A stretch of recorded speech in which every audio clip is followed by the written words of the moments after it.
অসম আৰু ৰেলৱেছৰ মাজত হোৱা ছৈয়দ মুস্তাক আলী ট্ৰফীৰ আজিৰ মেচখনত ৰেলৱেছৰ হাতত ৩ উইকেটত পৰাস্ত হয় অসম। মেচখনত ৰেলৱেছে টছত জয়ী হৈ বলিং কৰাৰ সিদ্ধান্ত লয় আৰু অসমে প্ৰথম বেটিং কৰি ২০ অভাৰত ১৩২ ৰান কৰে ৭টা উইকেটত। অসমৰ বেটিং প্ৰদৰ্শন আজিও দুৰ্বল দেখা গ'ল। অসমৰ বেটিং কাৰ্ডখন যদি চাওঁ তেন্তে অপেনাৰ সুমিত ঘাটিকাকৰ আৰু ডেনিছ দাস খুব সহজে আউট হয়। সুমিত ঘাটিকাকৰ ১ ৰানত আউট হয় আৰু ডেনিছ দাস ০ ৰানতে আউট হয়। তাৰপিছত শিৱ শংকৰই ৩০ ৰান কৰে ২৫টা বলত, কুৰেশ্বি ১৮ ৰান কৰে ১২টা বলত, ৰিয়ান পৰাগ কেপ্টেইন ৰিয়ান পৰাগো মাত্ৰ ১৪ ৰান কৰে ১৯টা বলত। খুবেই দুৰ্বল বেটিং, একেৰাহে দুৰ্বল প্ৰদৰ্শন কৰি আছে ৰিয়ান পৰাগে। আগৰ দুখন মেচতো ৰিয়ান পৰাগে ফ্লপ কৰিছিলে, আজিৰ মেচখনতো ফ্লপ হৈছে। নিহাৰ ডেকা ২৭ ৰান কৰিছে ২৬টা বলত আৰু চাহিল জেনে ৩৮ ৰান কৰিছে ২৯টা বলত।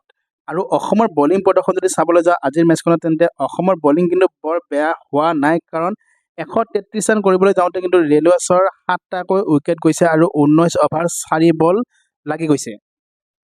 মুখতাৰ হুছেইনে ৩ অভাৰ দিছে, এটা মেডান আৰু ১৫ ৰান দিছে। কুৰেশ্বি ৪ অভাৰত ২৫ ৰান দিছে।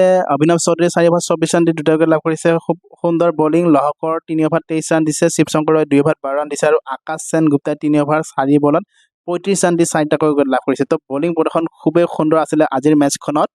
আগৰ মেচ কেইখনতো কিন্তু বলিং প্ৰদৰ্শনৰে বেছি ভাল দেখিবলৈ পোৱা গৈছিল বেটিঙতকৈ, কাৰণ বেটিং বহুত দুৰ্বল দেখিবলৈ পোৱা গৈছে অসমৰ।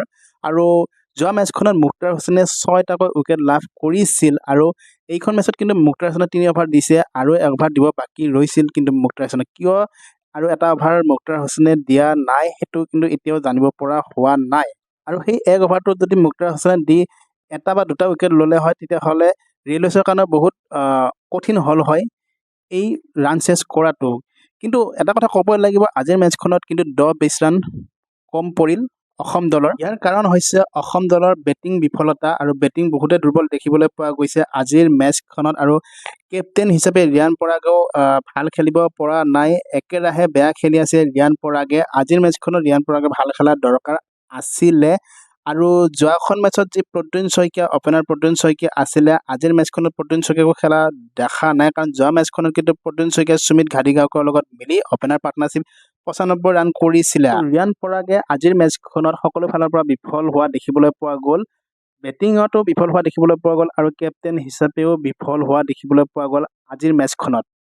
অসমৰ নেক্সট মেচখন মুম্বাইৰ লগত আছে ২ ডিচেম্বৰ তাৰিখে। তো সেইখন মেচত ৰিয়ান পৰাগে ভাল খেলিব বুলি আশা কৰিলে। তো এই ভিডিঅ'টোৰ পৰা ইমানতে সামৰণি মাৰিছোঁ।